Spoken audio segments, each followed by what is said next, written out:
Ką, mėlyje, šiandien susirinkom pakalbėti vienatvės tema. Ir ši tema yra labai aktuali dabar už tai, kad vienatvė tai yra daugelio žmonių dabar nuolatinis jausmas. Ir tai tas jausmas, jisai yra viduje stovi ir žmogui labai sunku susigaudyti, iš kur jisai yra, kodėl jisai yra, kodėl žmogus atrodo gyvendamas bendruomenėje, visumoje, kolektyve, jisai jaučiasi vienišas. Vienišas, vienas, jam trūksta kažko tai. Taigi šita būsena yra daugelio žmonių. Realiai tai yra didžiosios visuomenės dalies būsena. Kodėl taip yra? Nuolatinis vienatvės jausmas. Kągi daryti su tuo? Iš ko jisai gimsta? Nuo ko prasideda šitas vienatvės jausmas? Mes pažįstam pasaulį 5 savo pojūčiais. Ir tie 5 pojūčiai apriepia pagrindę tik tai materialinę mūsų būties dalį. Ir štai šioje dalyje mes matom tik tai, kas yra materialu, kas yra išorėje. Ir kada mes susikoncentruojam į tai, į išorinius faktorius, mes tuo momentu nejaučiam, kas yra mūsų viduje.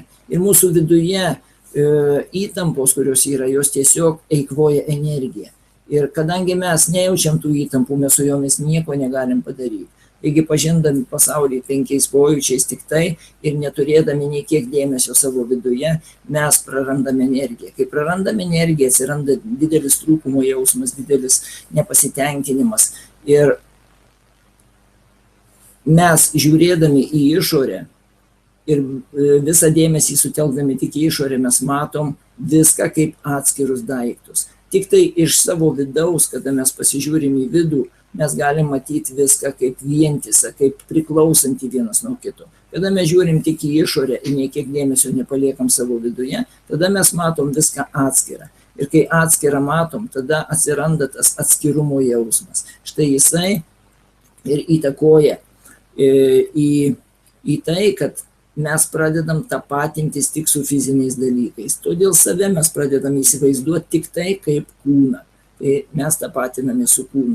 Ir mes matom, kad mūsų kūnas turi savo ribas, fiziškai mes jas apčiuopiam, patiriam atrodo, ir mes nematom nieko kito už fizinio pasaulio ribų. Mes nematom energijų, mes lyg ir žinom, kad jos yra, tačiau mes jų savo 5 pojūčiais neapčiuopiam, todėl mes apsiribojam tuo, ką mes apčiuopiam 5 pojūčiais. Ir viskas. Ir tada mes tampam atskiri. Kai mes tampam atskiri, mums atrodo, kad mums kažkas kažką turi duoti tam, kad mes gerai jaustumėmės. Taigi mes ieškom to pilnatvės jausmo išorėje, bandydami rinkti viską iš išorės. Mes norim gauti, nuolat ištisai norim gauti kažką tai. Ir galvojam, kad kai gausim mes kažką iš išorės, mumise kažkas pasikeis, mes turėsim pilnatvę. Ir va šitas noras gauti, noras apsirūpinti, eikvoja mūsų energiją. Mes dedam pastangas. O pastangos tai yra energija. Ir kadangi mūsų dėmesys nukreiptas į išorę ir mūsų energija visa sukoncentruota į norą gauti, išorėje kažką tai, iš mūsų vidaus sukoncentravus energiją mes ją atiduodam į išorę. Ir mes silpstam. Tie dalykai, į kur mes nukreipiam savo dėmesį, jie gauna energiją iš mūsų, o mes patys silpstam. Tai yra mūsų vartotojiškas požiūris. Mes nuolat norim kažką tai gauti ir mes nepasirengę duoti. Ir tada mes su tuo savo noru gauti atsiskiriam nuo visko. Mes norim lyg ir kažko pasinaudoti, lyg ir pavogti, lyg ir apiplėšti kažką tai. Giliam pasąmoniniam lygmenį, energiniam lygmenį, mes lyg ir apiplėšinėjam viską aplinkui, norėdami pasiimti, pasinaudoti savo, tik tai. Ir nesiruošdami nieko duoti. Jeigu duodam, tai mes duodam tik iš reikalo, tik tai tam, kad vėl galėtume gauti. Tai va šitas požiūris, kad mes turim išgyventi, naudodami kažką tai iš išorės, jisai tiesiog apriboja mus, daro mus ribotus ir tada mes riboti ir mes nesijungiam su kitais, nejaučiam vienybės su aplinka.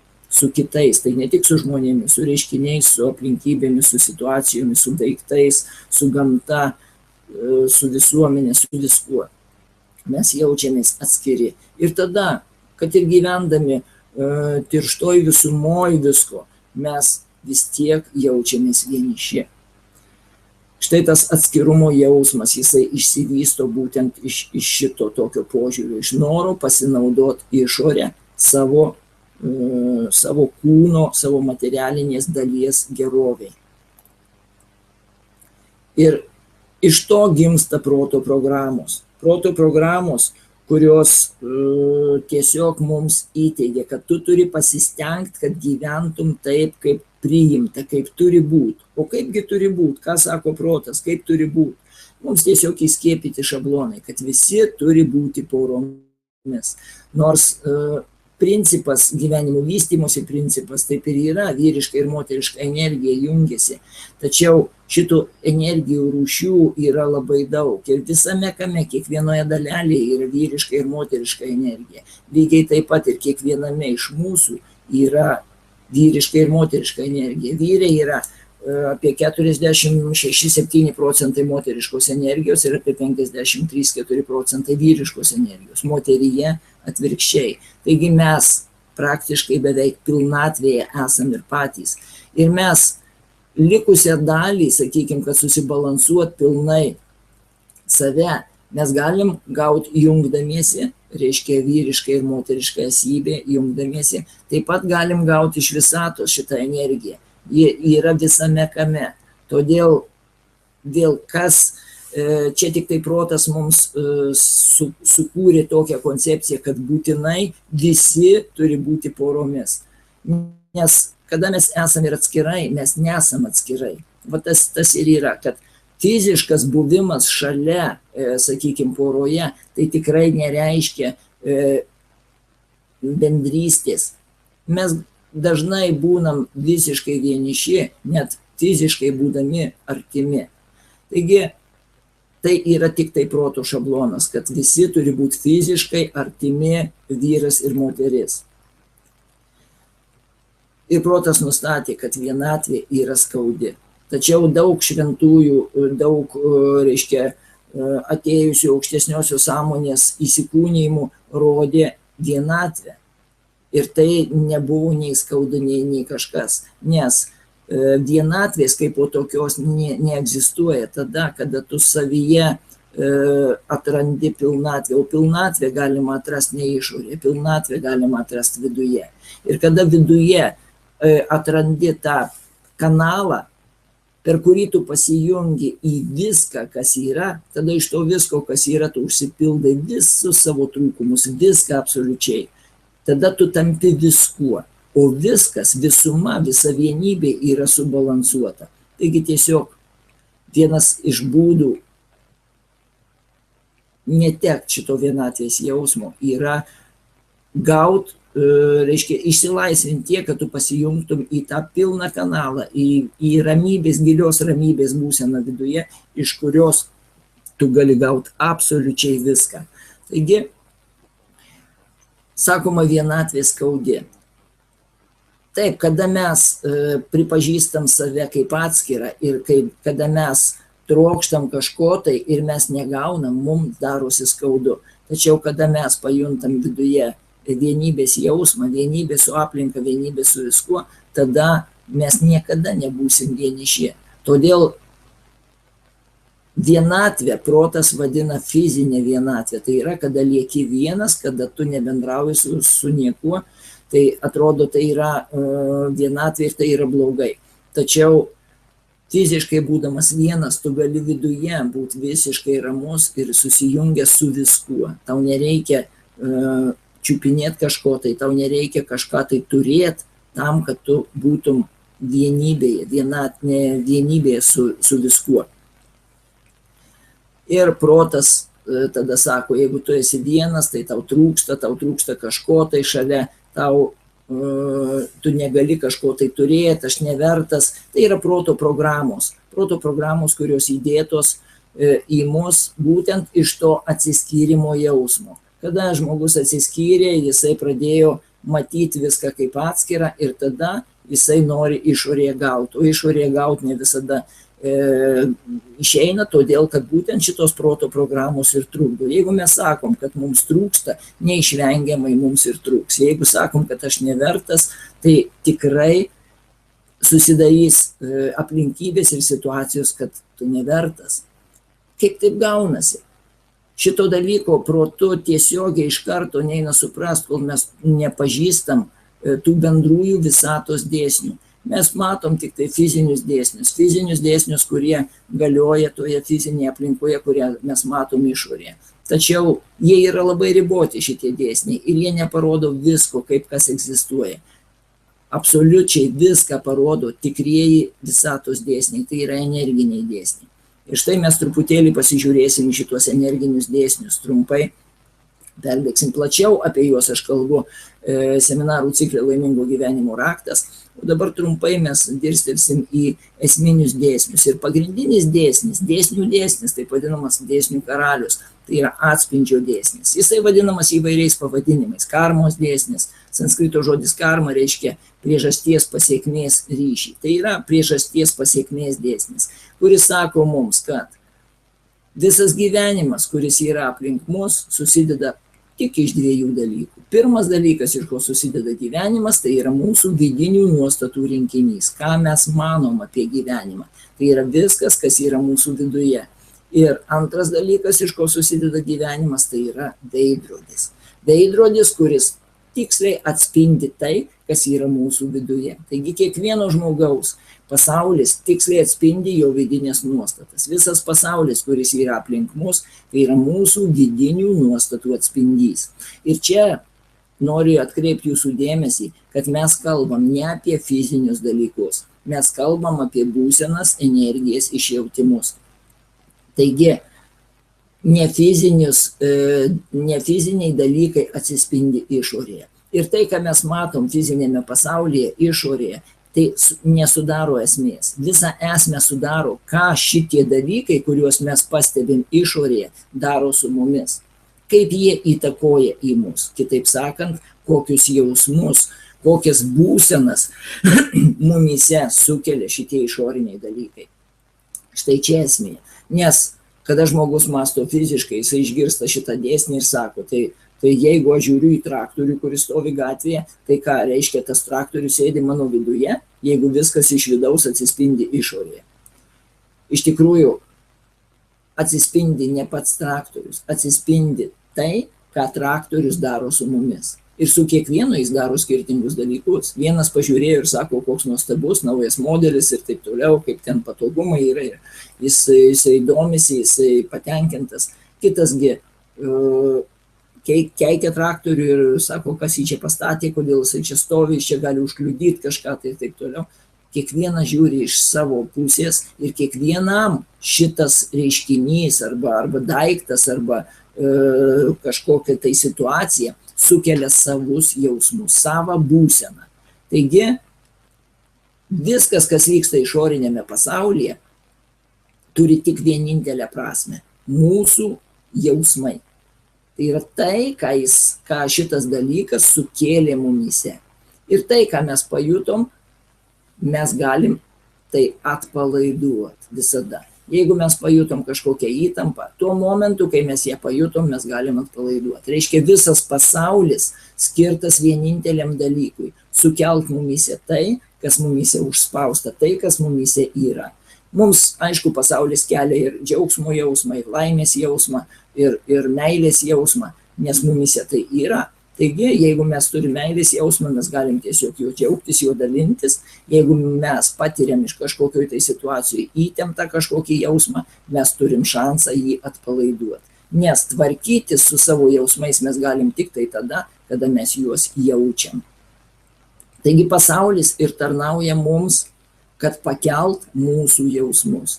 Ir štai, kol žmogus žiūri į pasaulį tik tai kaip į fizinių aplinkybių rinkinį ir neatkreipia dėmesio į tai, kaip pasaulis įtakoja į mūsų vidų, kokius jausmus jis mums sukelia, tada žmogus tiesiog neatkreipia dėmesio į gyvenimą. Jisai kažkaip egzistuoja fiziniam lygmenį, kažką darydamas, kažką veikdamas ir visiškai nieko netvarko savo viduje.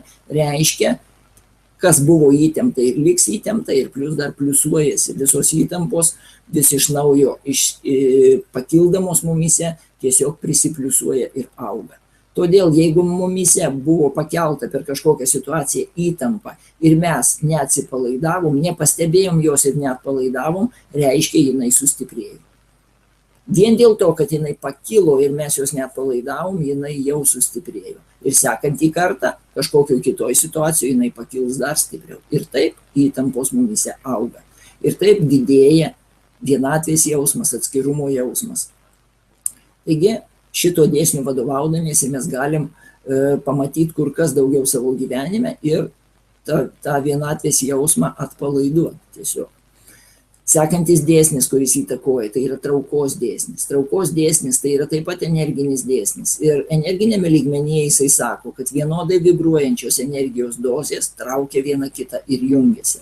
Taigi, vienodai vibruojančios energijos dozės, kas tai yra? Kiekviena energijos dozė turi savo parametrą. Pagrindinis parametras energijos yra vibracijos dažnis.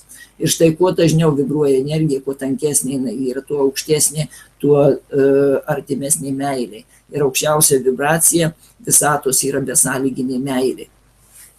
Taigi, jeigu mes savyje turim pykčio, mes vibruojam tą pyktį iš savo energinio kūno. Mūsų aura, mūsų energinis kūnas skleidžia šitą dalyką. Ir mes skleidžiam įvairias vibracijas iš savęs. Ir štai kiekviena ta vibracija eina į aplinką ir susiduria su aplinkos vibracijomis. O kiekvienas daiktas, kiekviena dalelytė visatoje turi savo energinį lauką ir kažką vibruoja. Ir reiškia, jeigu mūsų energinėme kūne atsiradusi vibracija sklinda, jinai kažką užkabina, jinai su kažkuo surezonuoja tiesiog ir kažką tai pakelia. Taigi, jeigu mes skleidžiam pyktį, kažkur tai surezonuoja su pykčiu ir tada tiesiog pradeda šitos energijos jungtis. Ir į mūsų gyvenimą mes savo vidinę būseną pritraukiam įvairias energijas. Atsiranda situacijos, iš to formuojasi įvairios situacijos, aplinkybės, įvykiai, atsiranda daiktai fizinėje realybėje. Tai yra viskas iš to, ką mes jaučiam. Ką mes jaučiam, taip mes įtakojam į mūsų aplinkinę realybę. Kiekvienas jausmas, tai yra banga tam tikro dažnio, kuri traukia į save ir rezonuoja su tokio pat dažnio bangom. Ir pavyzdžiui, jeigu mumise yra pyktis ir darbinėje situacijoje susidarė tokia pat situacija, kuri gali taip pat pakelt pyktį, mes papulsim į tą darbinę situaciją. Mes ją tiesiog prisitrauksim ir mes sudalyvausim joje. Ir ta situacija pakels mumise būtent tą pyktį, kurį mes turim. Taigi, kiekviena situacija yra mums pagalba, rodanti, kad mumise tai yra. Ir jeigu situacija pakėlė mumise kažką, įtampą, nerimą, pyktį, vienatvę ar dar kažką, tai yra pagalba mums, rodanti, kad mes galim tai atpalaiduoti dabar. Nes dabar tai pajutom ir galim tiesiog dabar atpalaiduoti, tai paleisti. Nespaus daugiau, leisti išsigyventą. Taigi šitas dėsnis mums sako, kad kiekviena situacija mūsų gyvenime tai yra pasiekmė to, kad mes viduje turim šitokią energiją. Ir todėl mums į tą situaciją reikia pasižiūrėti iš tos pusės, kokį jausmą mumise šitą situaciją pakėlė. Reiškia, mes turim šitą jausmą ir mes pritraukiam šitą situaciją patys į savo gyvenimą. Kol šitaip nepradėsim žiūrėti, mes tiesiog nuolat kaltinsim išorę, tačiau nuo to, kad mes neteisingai žiūrim į Saulę, Saulė nesikeičia. Tiesiog jinai vis tiek yra tokia, kokia yra. Lygiai taip pat ir dėsnis nuo to nesikeičia. Jeigu mes kaltinam kažką tai išorėje, tai niekas nuo to nesikeičia. Mes tiesiog tik tai skausmą pasiliekam savyje, mes neatsipalaiduojam, mes dar labiau įsitempiam kaltindami ir įtampos mumise didėja. Ir štai dar vienas dėsnis, tai yra širdžių kalbos dėsnis. Mes iš savo energinio lauko, iš savo širdies energinio centro spinduliuojam tam tikras nuostatas. Ir tam, kad mes spinduliuotume harmoniją ir kad santykiuose mes žadintume kituose būtent susitaikymo, tarpusavio ryšio jausmą, mes turim laikyti šito dėsnio. Freilingo dėsnis. Freili tai reiškia specifinė mūsų širdies vibracija, mūsų sielos vibracija, apibendrinanti bendrą mūsų požiūrį į gyvenimą, bendrą jausmą. Koksgi turi būti šitas bendras jausmas, bendra nuostata? Freilingo dėsnis sako, atsisakyk ketinimo gauti, pakeisk jį ketinimu duoti ir tu visada gausi tai, ko atsisakėjai ir dešimteriopai ir šimteriopai, kaip sako šventraščiai. Pasižiūrėkim į šitą dėsnį per kitus dėsnius. Jeigu mes pripažįstam atspindžio dėsnį, taigi, kada mes turim nuostatą gauti iš gyvenimo, visą laiką kažką tai gauti, reiškia mes ką darom, įsikimbam į gyvenimo veidrodį, plėšiam į save ir šaukiam, man šito reikia. Iš kitos pusės kažkas tai įsikimba taip pat į tą patį veidrodį ir lygiai taip pat šaukia, man šito reikia. Gyvenimas viską atspindi. Ir štai tada, kada aš pasižiūriu Freilingo dėsnį ir matau, atsisakyk ketinimo gauti. Aš tiesiog paleidžiu tą veidrodį, atsitraukiu, pakeliu rankas. Žiūriu, gyvenimas lygiai taip pat padarė. Jis jau neplėšia už to dalyko, ką aš paleidau, jis irgi paleidžia. Ir kada aš pasižiūriu į antrą dalį šito dėsnio, pakeisk ketinimą gauti, ketinimu duoti. Ir štai tada aš tiesiog ištiesiu rankas ir sakau, prašau, imkit. Gyvenimas lygiai taip pat anoj pusėje ištiesia rankas ir sako, prašau, imk. Taigi, kai tik tai aš atsisakau ketinimo gauti, pakeičiu į ketinimų duoti, gyvenimas tuoj pat sako, imk. Ir aš laisvai galiu gauti tai, ką paleidau, ko atsisakiau. Ir dešimteriopai ir šimteriopai, iš kur tas atsiranda. Ir čia yra santykių sinergija. Pagalvokit apie tai, kaip jūs jaučiatės, kada jums kažkas nusileidžia ir kažką tai gero dėl jūsų padaro. Turbūt pajautėt, kad norisi tam žmogui atsilyginti, tai situacijai, kažkam, tai kas iš ko gavosi šitas gėris, norisi atsilyginti. Ir kai jūs atsilyginat, tas, kas gavo šitą atsilyginimą, jam taip pat tampa gera. Ir jis nori irgi taip pat vėl atsilyginti, dar kažką gero padaryti. Ir štai užsisuka ratas. Kiekvienas atsilygina ir kiekvienas gavęs nori vėl atiduoti ir užsisuka atidavimo ratas. Ne apsirūpinimo, negavimo, o atidavimo ratas. Ir kai visi stengiasi atiduoti, visiems tampa gera.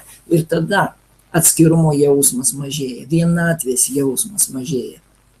Taigi šitie dėsniai mokina mus, kaip reikia iš principo gyventi šiame pasaulyje. Pagal energinius dėsnius, jeigu mes atsisakysim ketinimo gauti savo teisumą, atsisakysim ketinimo nuginčyti kažką tai kitą, įrodyti savo tiesą, jeigu atsisakysim ketinimo pasinaudoti kažkuo, paimti ten paskutinį vaisių iš lėkštės ar dar kažką, tai tiesiog duosim kitiem, pasiūlysim. Kiti bus dėkingi, jiems bus gera, jie stengsis atsilyginti ir tada tau bus gera ir užsisuka naujas ratas.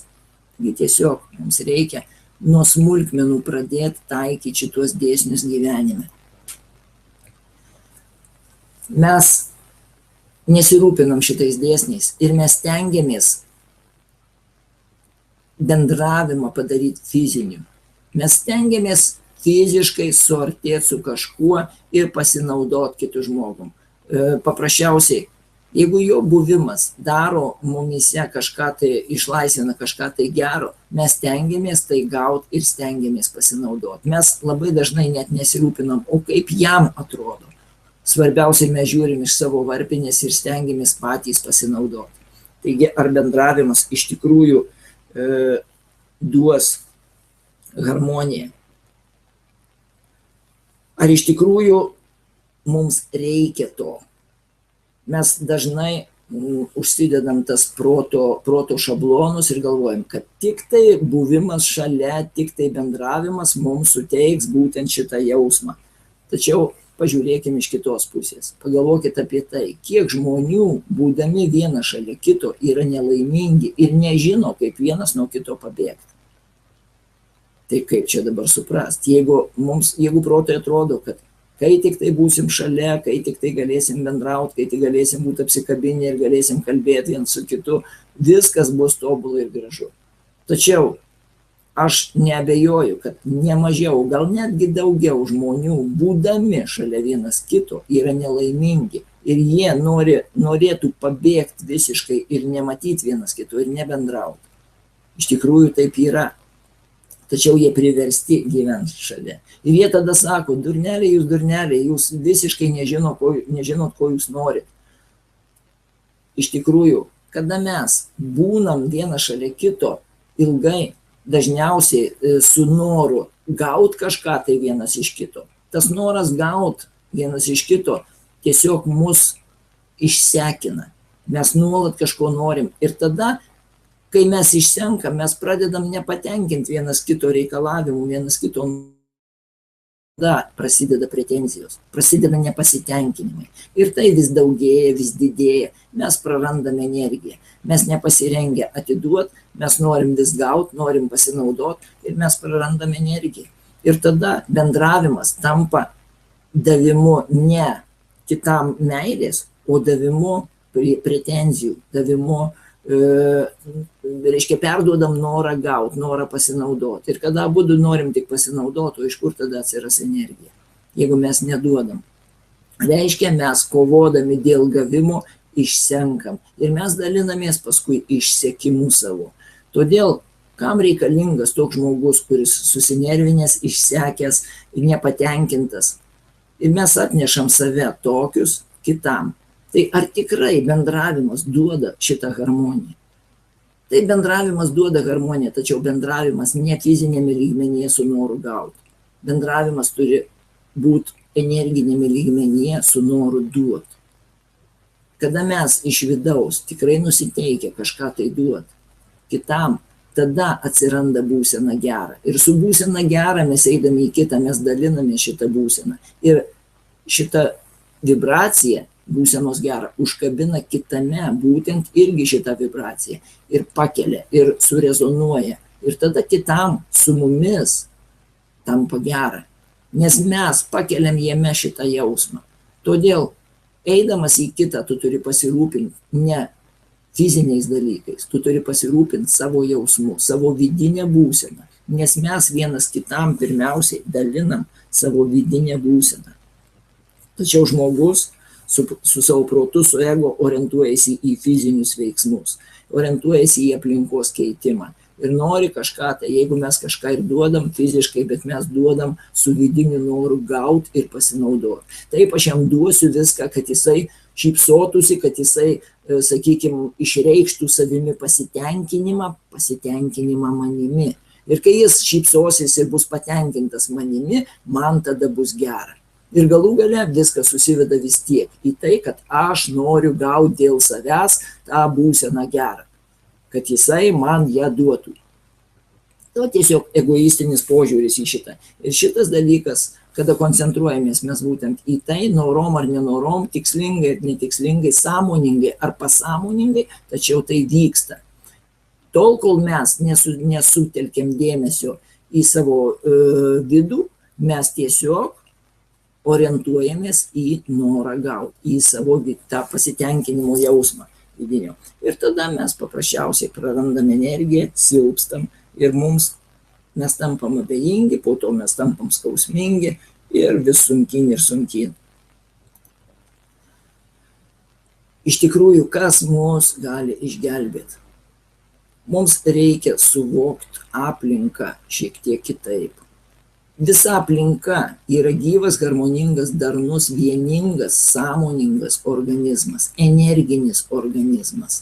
Fizinė išraiška tai yra tik tai jausmų atspindys. Kol mes viską vertinam kaip fizinę išraišką, mes nematom vienybės šitose išraiškose. Mes žiūrim į žolę, į medį, į dangų, į akmenį, į ežerą, į vandenį, į ką norit, ir mes matom kaip visiškai atskiras ir nesurištas substancijas.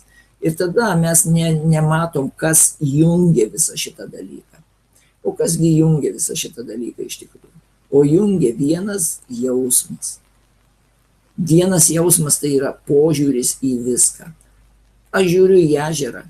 Ir visa esmė, ne kas jisai, ne koks jisai, ne kodėl jisai toks, ne kaip, ne kam priklauso ir dar kažką, o visa esmė, kokia mano dabartinė būsena jo atžvilgiu, ką aš jaučiu, ar man gera, ar man laisva, ar aš džiaugiuosi, ar aš abejingas, o gal net įsitempęs dėl kažko tai, gal kažkas man visiškai nepatinka ir taip toliau. Ir visa tai yra mano viduje. Ir jeigu man ežeras sukelia kažkokį nepasitenkinimą, tai dabar, šiuo momentu, pajutęs tą nepasitenkinimą, aš įgaunu unikalų šansą atsipalaiduoti ir išgyventi iki galo. Ir tada nepasitenkinimas nurimsta. Jeigu aš sugebu sutelkti dėmesį į tą jausmą, į visus fizinius simptomus, kuriuos išreiškia per mano kūną šitas jausmas, tik tai tada aš šitą nepasitenkinimą galiu išgyvenęs išlaisvinti ir tada man tampa ramu. Ir daugiau šitas dalykas man nepasitenkinimų nekelia. Tiesiog man gera, ar taip yra, ar kitaip, man vis tiek gera. Taigi, kada mes į kiekvieną dalelę atkreipiam dėmesį ir pasižiūrim, ką šita dalelė daro su manimi, kokį jausmą manyje pakelia. Ir jeigu mes kiekvienai daleliai visatos galim pasakyti, priimu tave, sutinku ir dėkoju. Pat šitie 3 esminiai dalykai išreiškia meilę, tikrąją meilę, besąlyginę meilę. Čia pavadinta meilė kūrėjui. Galit vadinti kaip norit. Visatai, pasauliui, Dievui, dieviškumui, likimui, gyvenimui, gamtai. Kam tik tai norit. Viskam, kas yra. Taigi viskas, kas yra aplink mus, yra jausmas, yra dvasia, yra kūrėjas. Jis įgauna labai daug pavydalų. Įvairių fizinių ir kitokių pavydalų, ir šviesa, ir šiluma, ir įvairios vibracijos, ir fiziniai pavydalai, ir skysčiai, ir dujos, ir spalvos, ir būsenos, viskas. Ir štai ta visuma, į ką mes be pažiūrėtume, mums kelia kažkokį tai jausmą.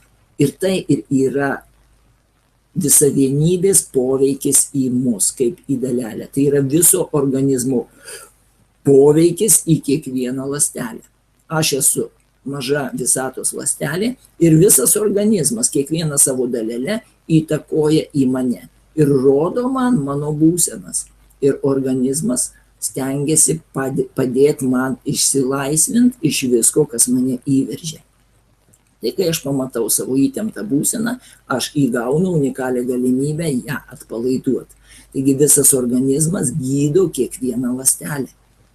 Štai kaip surėdyta visa visuma. Ir jeigu mes tai pamatom, mes pradedam visam šitam organizmui dėkoti. Ir mes ypatingai tada galim dėkoti už tas būsenas, kurios mums ypač skausmingos. Nes tai yra labai didelis šansas išlaisvinti tą skausmą ir paversti į didelių energijos kiekių, meilės kiekių.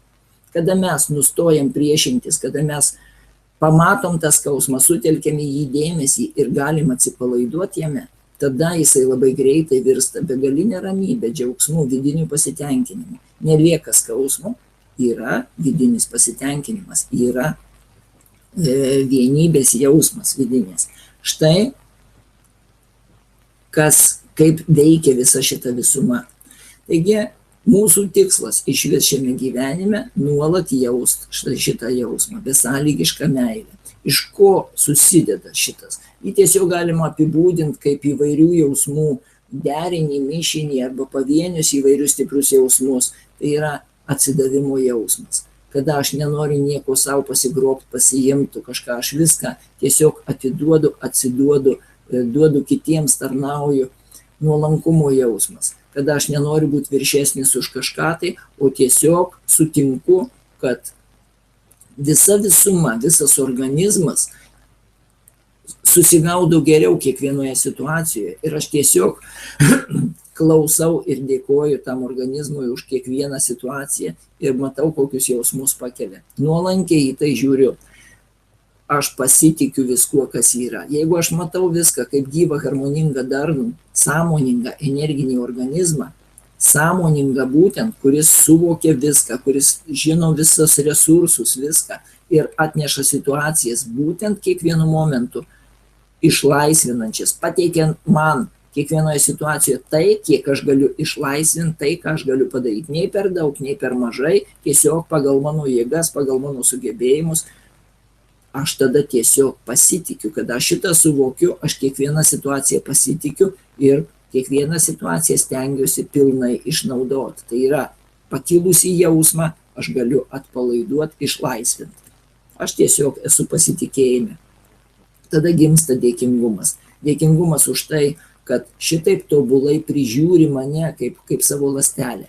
Visas organizmas, tai yra visas gyvenimas, kiekviena situacija suteikia man vis unikalius šansus atsipalaiduoti, išlaisvinti ir džiaugtis gyvenimu. Tada kyla begalinis dėkingumas. Ir tada ateina ramybė. Kas beįvyktų, aš žinau, kad tai man šansas, kad aš galiu atsipalaiduoti. Jeigu nesugebėjau dabar, man bus duotas šansas vėl ir vėl. Todėl yra ramu, kad mane veda, kad tikrai bus viskas tvarkoje. Ir tada kyla džiaugsmas. Kada aš esu ramus ir atsipalaidavęs, tada ta energija, kurią aš sueikvodavau kovai su gyvenimu, pasipriešinimui, nerimui, skubėjimui, dabar jinai lieka mane ir jinai išsireiškia kaip vidinis džiaugsmas. Ne tas džiaugsmas, kuriuo mes džiaugiamės gavę kažką tai spygaudami ten. Tai yra vidinė džiaugsmo tėkmė, kuri tiesiog nuolat išreiškiama, galima ją apibendrinti kaip būsena gera.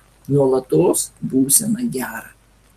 Tai ir yra besąlygiška meilė. Ir realiai visą tai galima sudėti į esminius 3 dalykus. Sutinku, priimu, dėkoju. Štai šitie dalykai. Į kiekvieną dalyką, jeigu tu gali pasižiūrėti su šitom 3 nuostatom nuoširdžiai, tai ir yra tikroji besąlygiška meilė. Kas beįvyktų, tu sutinki, priimi, dėkoji. Ir atrodytų protui sunku pradžioje susivokti, kaip galima sutikti su karu, su maru, su lygom, su dar kažkuo tai. Tačiau kiekvienas dalykėlis visatoje, kiekviena dalelė, kiekvienas mūsų vadinamas geras ar blogas dalykas, jis turi savo prasmę. Jisai pakelia kiekviename iš dalyvių tos situacijos, kiekviename pakelia savo jausmą. Saulė vienam yra nuostabi, nes jis buvo sušalęs ir dabar šildo ir vienas žmogus jie džiaugiasi labai ir atsuka į vieną, į kitą šoną ir dėkoja. Tačiau kitas į tą pačią saulę žiūri ir keikiasi dabar. Todėl, kad jau pasėlė išdžiūvo ir jisai mato, kad viskas, jeigu dar saulė pašvies vieną kitą dieną, derlius žus ir jisai baisiai pyksta ir keikiasi ant saulės. Keikia ją. Taigi, mes kiekvieną žiūrim iš savo varpinės, kiekvieną žiūrim iš savo interesų ir mes turim užspaudę kiekvieną savo nuostatas vidinės. Ir jeigu mes nesugebam pamatyti, ką jos daro su mumis, nesugebam atpalaiduoti šitų jausmų, mes užsispaudžiam vis labiau ir labiau. Taigi mes neturim pasirinkimų realiai, mums reikia išeiti į šitą jausmą, į besąlygišką meilę. O kogi mes siekiam bendraudami? Kada mes ateinam vieną šalia kito atsiduriam ir pradedam bendrauti, realiai ko siekia mūsų ego?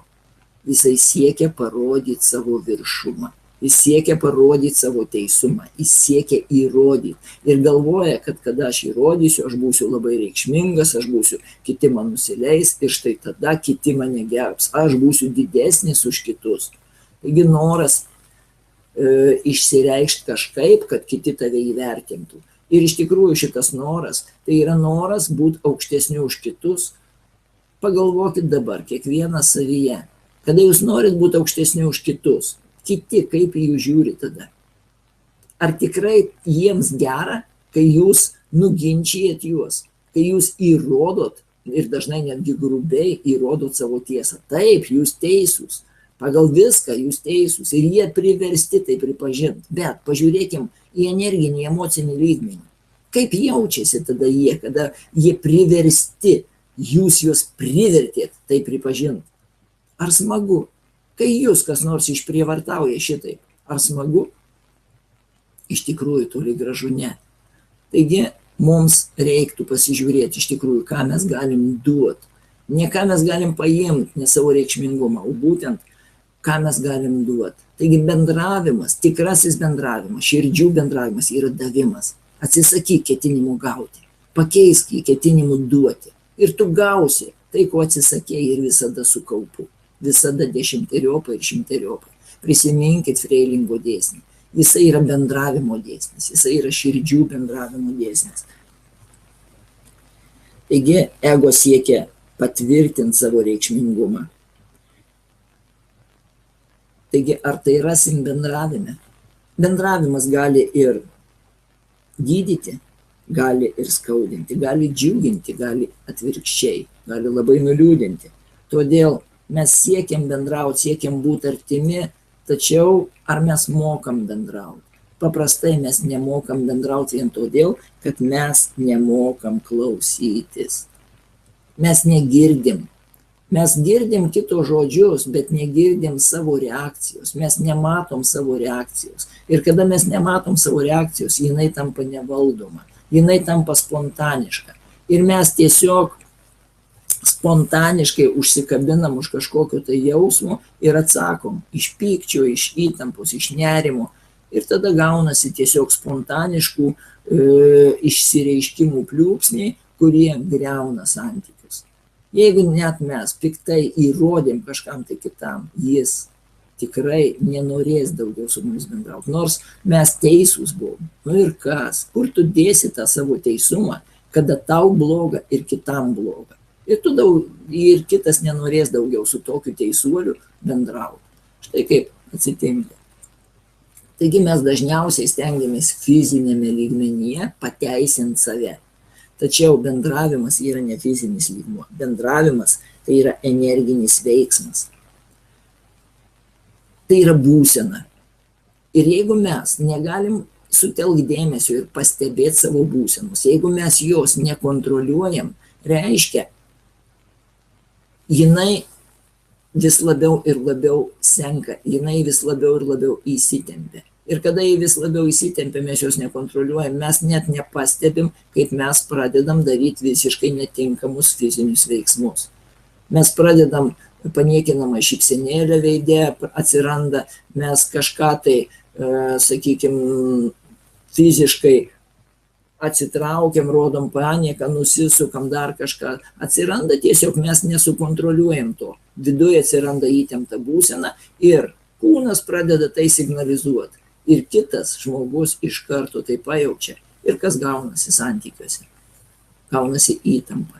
Taigi mūsų bendravimas yra ne fiziniai veiksmai, ne tie žodžiai, ne tas tembras, ne kažkas. Tai yra tik išraiška. Tačiau pagrindas viso bendravimo yra energinis veiksmas. Tai yra vibracija iš mūsų energinio kūno. Ir mes tą vibraciją skleidžiam ir jinai pasiekia kito širdį, kitą aurą, kitą vibraciją. Ir štai tada gaunasi sąveika energinėme lygmenyje.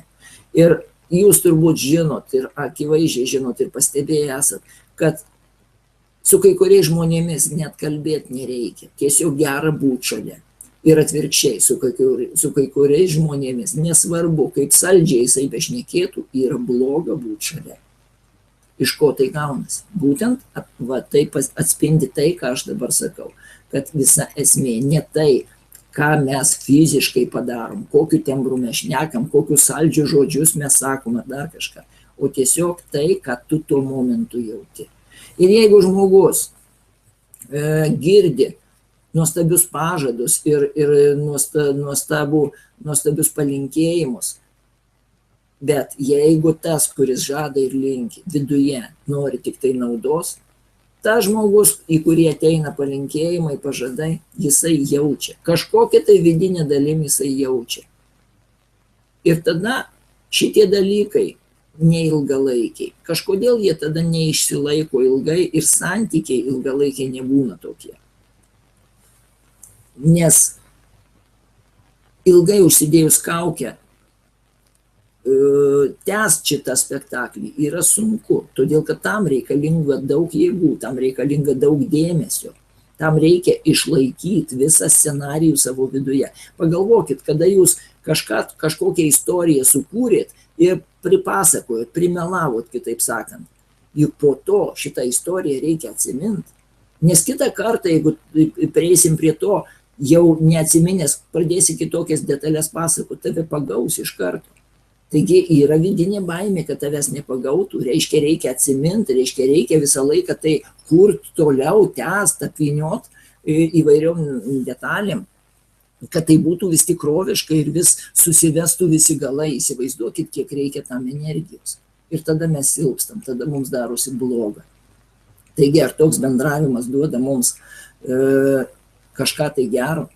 Galų gale mes išsenkam ir mes nejaučiam ryšio ir mes tada vėl patiriam vienatvės jausmą, nes tas bendravimas mums nesuteikia bendrystės jausmą.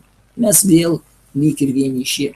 Mums nepatinka tas bendravimas. O kada mes skaitom, kad mes ne vieniši? Tada, kada mes atrandam tokią energiją, kuri rezonuoja su mūsų vidiniu pasauliu. Mes norim bendrauti su tuo, su kuriuo mes sutinkam, su kuriuo mums gera. Todėl mums reikia būtent atrasti tai. Ir mes vieniši esam tik dėl to, kad mes neatrandam tokių žmonių, neatrandam tokio bendravimo šaltinio, su kuriuo mes sutinkam, su kuriuo mums gera, kas mus palaiko. Ir čia svarbu, kad mes gyvendami atskirumo pasaulyje, mes nesuvokiam iš vis savo gyvenimo esmės. Ir mes ateinam ir galvojam, mums reikia apsirūpinti, prisiplėšti, kuo daugiau turėti, kuo daugiau gauti, kuo daugiau patirti, reiškia įvairių malonumų ir dėl to mes gyvenam. O iš tikrųjų, ką rašo šventraščiai apie tai, kokia gyvenimo prasmė. Sakoma, religinė mistinė kalba sakoma, gyventi mes ateinam čia tam, kad įvykdytume Dievo valią ir patektume į dangų. Ir ką tai reiškia? Įvykdyti Dievo valią. Jeigu mes suvokiam viską kaip vieningą, darnų, sąmoningą, harmoningą, energinį organizmą, kaip bendrą organizmą, reiškia, mes esam jo ląstelė. Ko reikia organizmui iš ląstelės? Kad ląstelė dirbtų pagal organizmo taisyklės ir duotų organizmui energiją. Reiškia, kitaip pasakius, Dievas, kurio dalelė mes esam, nori iš mūsų, kad mes duotume tą energiją, kuriai mes užprogramuoti, kurią mes turim duoti, ir kad mes per tai išsivalytume, susitvarkytume ir susijungtume, tarnautume organizmui, kad mes būtume vienybėje su organizmu. Reiškia, kad mes susilietume, susijungtume su Dievu. Tai yra religinė mistinė kalba. Jeigu išversta į energinę fizikinę kalbą, mes kaip banga vandenyne, mes kaip tam tikra energijos dozė, mes turim įgauti tam vibraciją tokią, kokia vibruoja visa visuma, kokia vibruoja visa vienybė. Visa vienybė vibruoja besąlyginės meilės vibracija. Taigi mes turim išlaisvinti savyje viską, atpalaiduoti viską, kas užspausta ir kas trukdo mums būti visiškoje ramybėje, pasitikėjime, dėkingume, nuolankume, šitame jausme. Reiškia, mes turim įvykdyti visatos valią. Per ką išsireiškia visatos valia? Jinai išsireiškia per viso pasaulio kiekvieną vyksmą. Nes viskas, kas yra aplink mus, tai ir yra tai. Ir visa esmė, kad visa tai yra ne fizinis pavidalas. Visa tai yra būsena. Ir štai kiekviena dalelytė mums atspindi mūsų tą būsenos dalį. Ir mumise būsena susideda iš milijardų dalelyčių. Saulė vienokia būsena kelia, vėjas kitokia, žodis trečia, dar ten kažkoks medaus šaukštelis ketvirta ir taip toliau. Ir kas tik tai norit, viskas tai yra būsena mumise. Ir jeigu mes nuolatos patirdami, eidami per gyvenimą ir patirdami jį, mes patirtume jausmą ir sutelktume dėmesį į tą jausmą, kokį kelia mums kiekviena situacija, ir mes sutelkę dėmesį atsipalaiduotume, tada viskas virstų begalinė meilė, ramybė, pasitikėjimu, dėkingumu, viskas virstų begalinė būsena gera. Štai visa esmė. Visas pasaulis mums duotas tik tai tam, visiškai tik tai tam, patirt savyje jausmus, patirt savyje tuos jausmus, kuriuos atneša ir sukelia mumise kiekviena situacija. Reiškia, įvykdyti Dievo valią, reiškia mylėti duotuose patyrimuose. Mylėti tai reiškia sutinku, priimu, dėkoju. Štai šitoks požiūris į gyvenimą. Aišku, protui dabar pasakyti, kad aš turiu su viskuo sutikti, viską priimti ir dėkoti, kada mes matom pasaulį netobulą, iš tikrųjų sunku. Tai vat mums reikia pirmiausiai gauti tą išmintį ir pamatyti pasaulį kaip tobulą mechanizmą. Kaip pamatyti visame tame, kas vyksta, visam šitam chaose, marazme, kaip žmonės sako, pamatyti tobulumą. Taip, reikia pažinti pirmiausiai visatos dėsnius, reikia pamatyti, ką jie rodo, ir tada mes aiškiai pamatysim, kad su visu pasauliu, su visa visata viskas yra tvarkoje. Taigi mes pamatėm, iš kur gimsta tas vienišumo jausmas, ir dabar klausimas, ką su tuo daryti. Nuo ko pradėti iš vis? Visi jausmai yra mūsų viduje. Išorėje yra fizinės aplinkybės, viskas, kas fiziškai, tačiau visa tai tik tai instrumentas pakeliantis mums jausmą. Mes turim viduje jausmą, jis atsispindi išorėje tam, kad mums tą jausmą pakeltų. Mes ateinam prie veidrodžio iš ryto kam? Mes ateinam pasižiūrėti, kokie mes esam, tam, kad mes save sutvarkytume.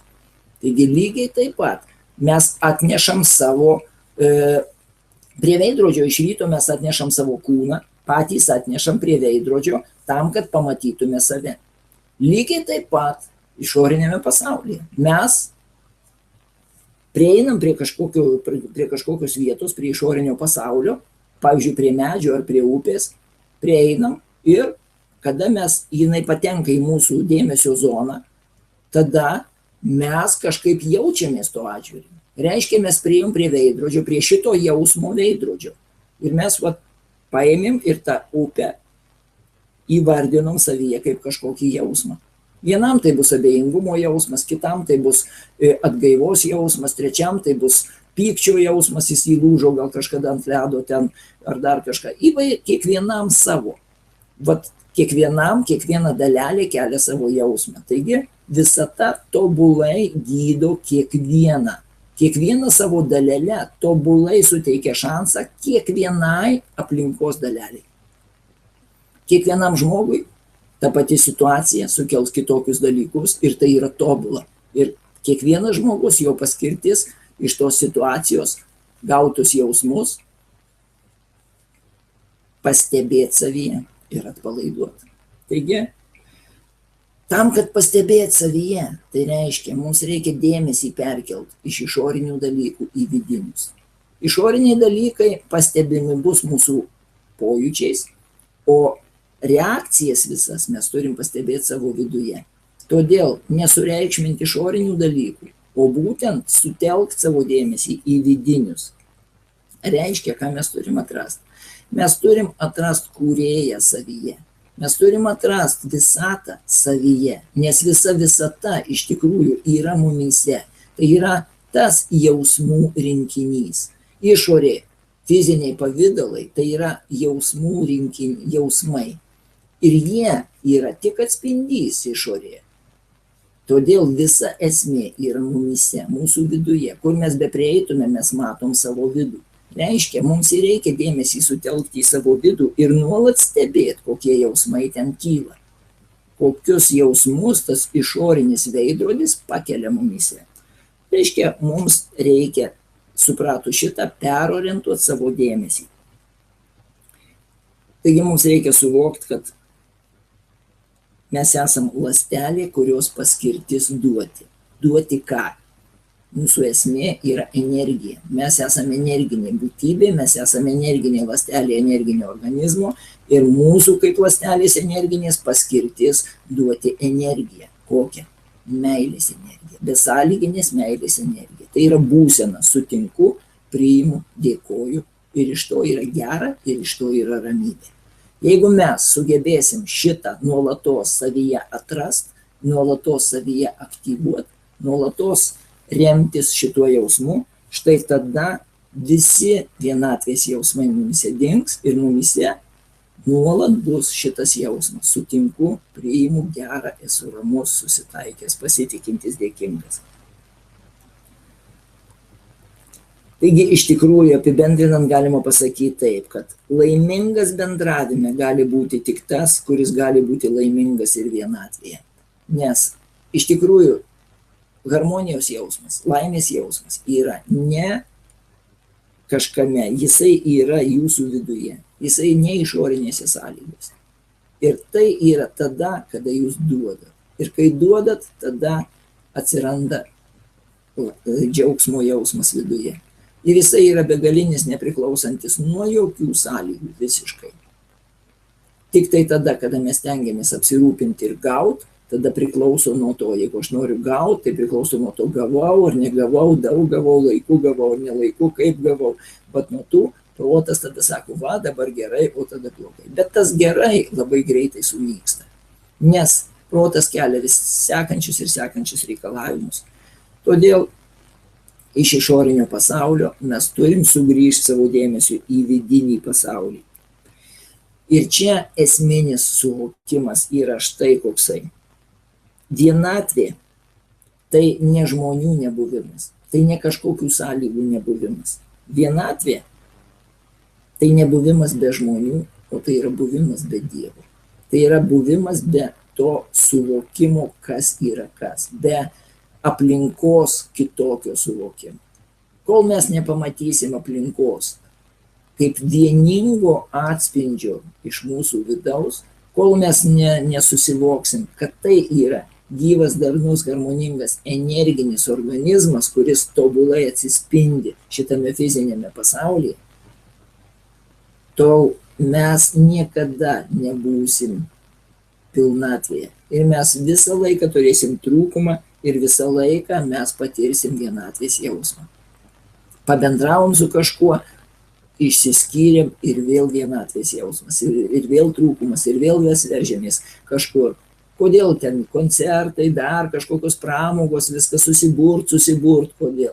Tai būtent tas vidinės vienatvės jausmas. Jis neduoda ramybės ir mes pradedam vis vėl ir vėl ieškoti bendravimo išorėje ir galvojam, kad užpildysim tuo.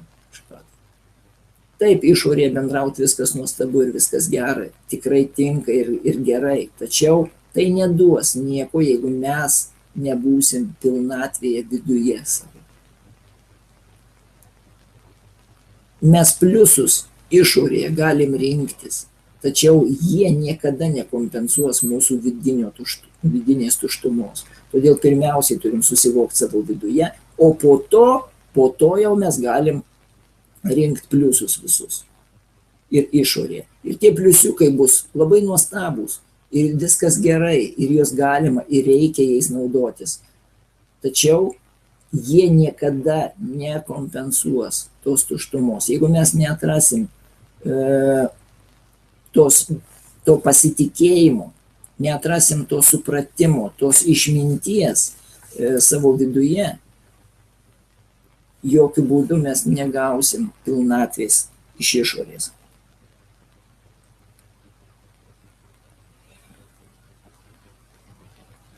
Iš šito vieningo darnaus organizmo, pavadinsime jį kūrėjų, gamta, visata, visa vienybė, Dievu ar dieviškumu, nesvarbu kaip jūs jį pavadinsit, iš jo mes nuolatos gaunam informaciją apie tai, ką reikia daryti, kad mes būtume laimingi, kad mes būtume meilėje, kad mes būtume pilnatvėje, kad mes nepatirtume jokio vienatvės jausmo.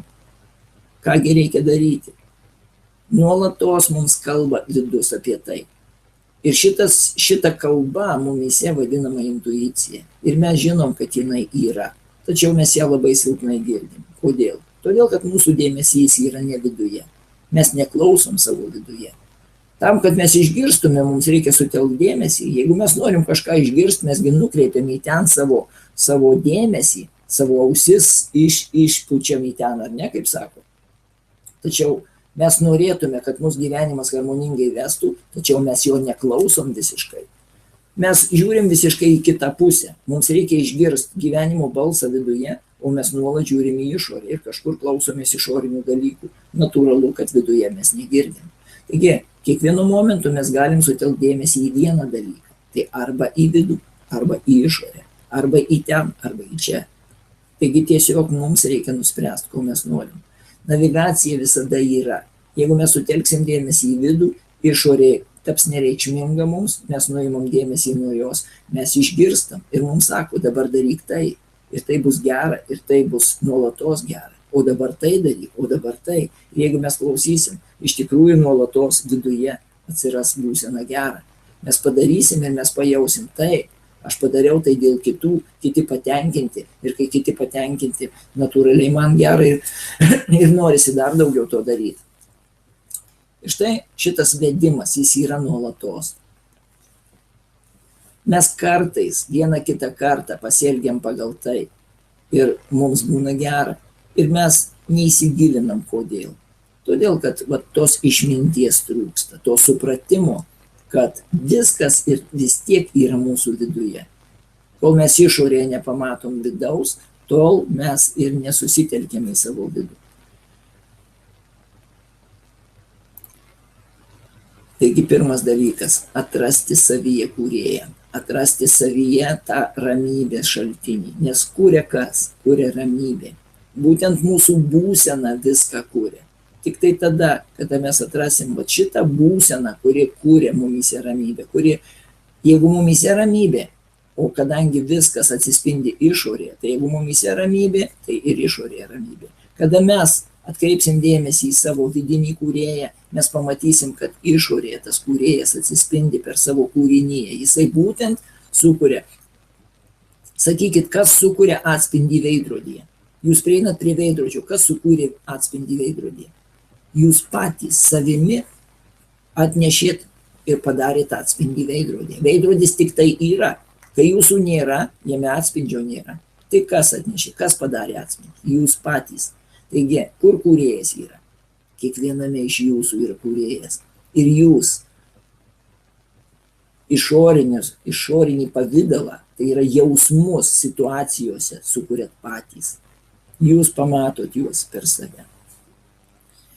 Ląstelės paskirtis yra neapsirūpinti. Nei viena ląstelė nesiblaško po mūsų organizmą ir nešaukia nereikia, kur čia man kažką gauti, kur čia apsirūpinti, kur čia iš viso bus ar duos kažkas.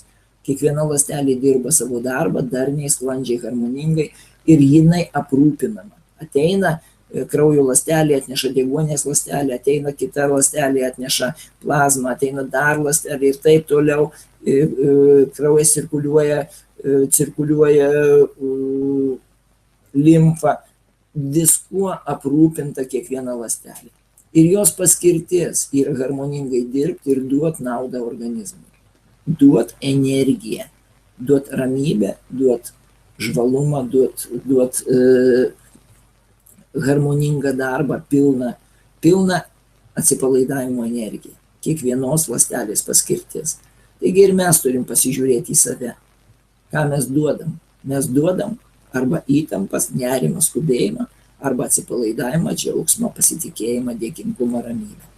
Štai nuolat stebėti reikia, ką duodi.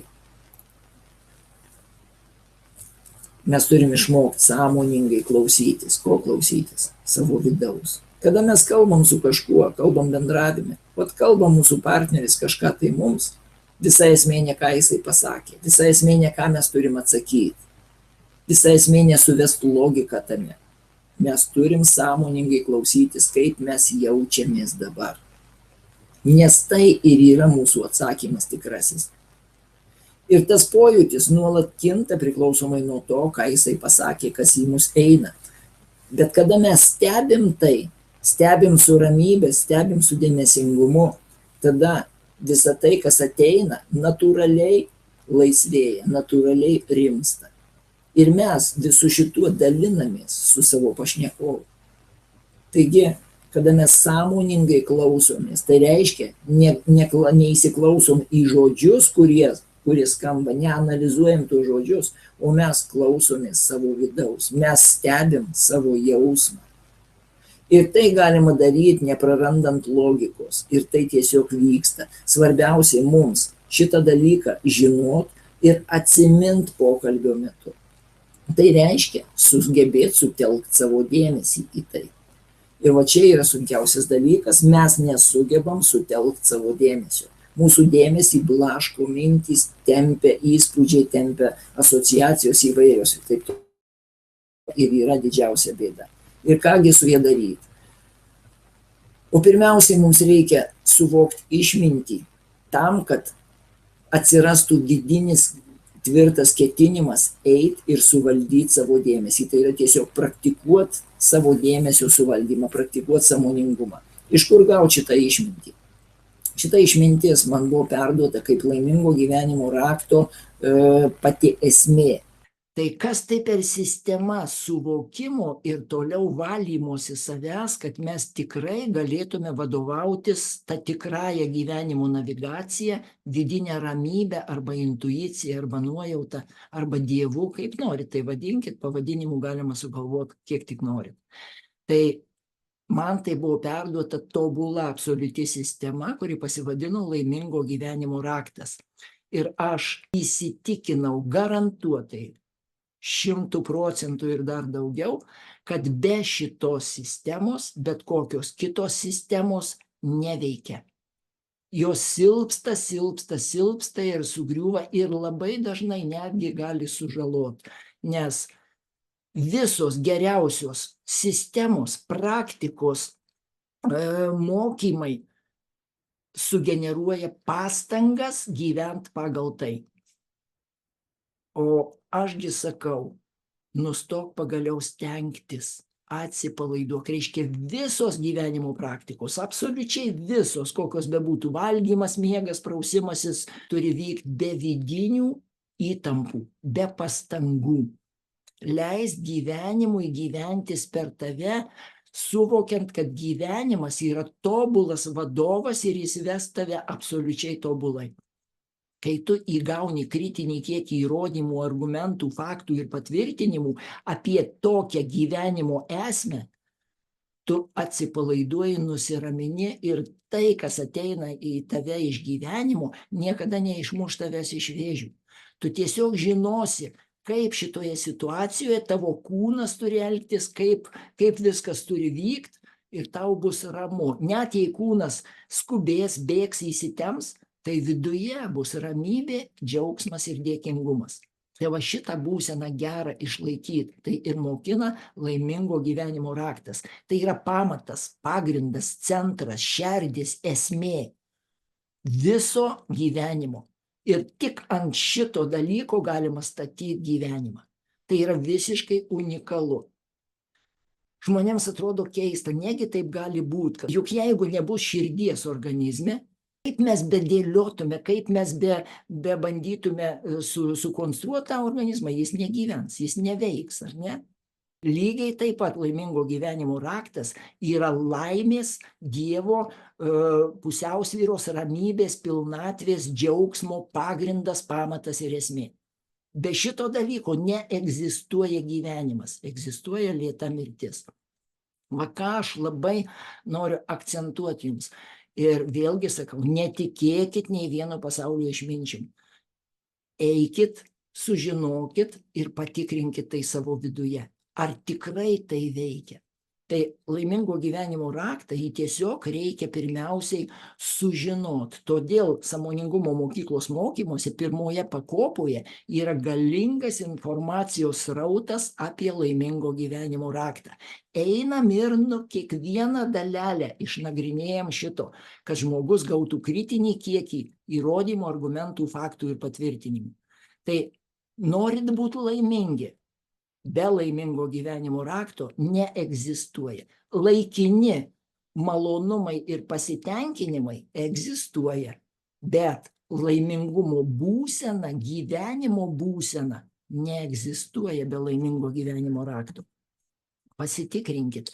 Tai dabar galimybės įdiegti laimingo gyvenimo rakto į savo gyvenimą. Tai pirmas dalykas sužinot, kaip sakau, galima knygose sužinoti, ar ne? Tai va knyga laimingo gyvenimo raktas, jinai yra tokia. Bet ką daro protas, kada jis ima naują informaciją, va iš knygos, ar ne? Tada esi tik tai informacija ir tu. Ir tu tą informaciją imi ir interpretuoji per tai, ką tu jau čia turi, per senus šablonus. Seni šablonai sako, rūpinkis, stenkis, daryk, įsitemk, ar ne, tik per pastangas gausi rezultatą. Ir tada ir šitoje knygoje žmonės ieško, kaip padaryti, kaip stengtis gauti apsirūpinti. Apsirūpinti naujom technikom, naujom praktikom, pasistengti padaryti. O iš tikrųjų knygos esmė yra, kaip pagaliau atsipalaiduoti ir nusiraminti. Kaip save privest prie tos būsenos. Ir protas vis tik suinterpretuoja dažnai neteisingai. Tai tam, kad būtų kuo mažiau interpretacijos, reikia kuo aiškiau tai pateikti. Tai šalia to, kas parašyta knygoje, aš į knygą įdėjau skirtuką, kuriame yra nuoroda nemokamai parsisiųst pirmosios knygos dalies video medžiagą, nes visa tai yra taip pat sudėta į video medžiagą. Yra 4 laimingo gyvenimo rakto ciklo seminarai, kurie jungiasi į bendrą kompleksą visi. Ir tą pirmąją dalį aš pridedu knygoje tam, kad žmogus pasižiūrėjęs nuimtų tas interpretacijas. Tai antrasis būdas įdiegti laimingo gyvenimo raktą, tiksliau ne tai, kad įdiegti, bet sužinot giliau apie tai, tai yra tie 4 seminarai, ar ne? Tai yra apie 15 valandų video medžiaga, kurioje jau aš neleidžiu interpretuoti. Čia yra ir vaizdinė medžiaga, ekranės skaidrės, ir mano mimika, ir tembras, ir gestai, ir judesiai. Visa tai atriboja jūs nuo interpretacijų. Bet vis tik žmogus nevaldantis savo dėmesio, o didžioji dalis žmonių nesugeba suvaldyti savo dėmesio, jis labai dažnai pameta dėmesį. Žiūri ir paskui matai, kad aš nesupratau, negirdėjau, kažkur buvau nuklydęs, ar ne?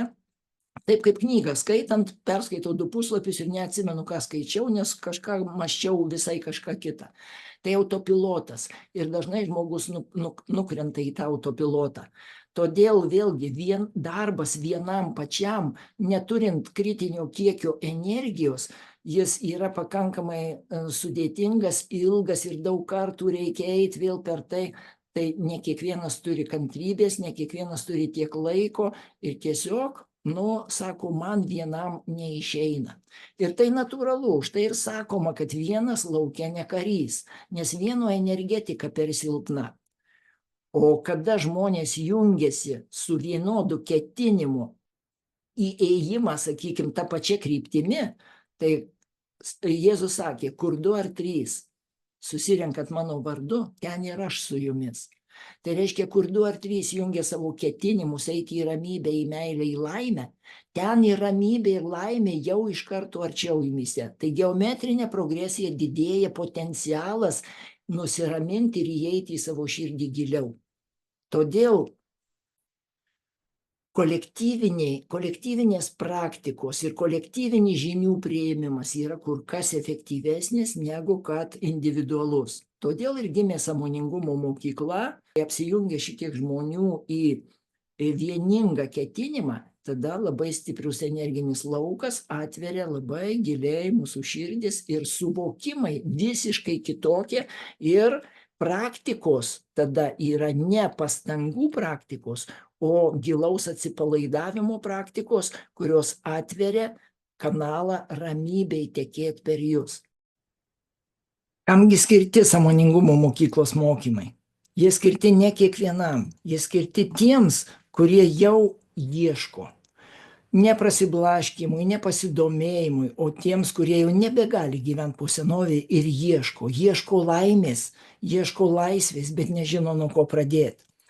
Šitie mokymai yra skirti tam, kad žmogus atėjęs į juos pervestų savo dėmesį iš proto į širdį.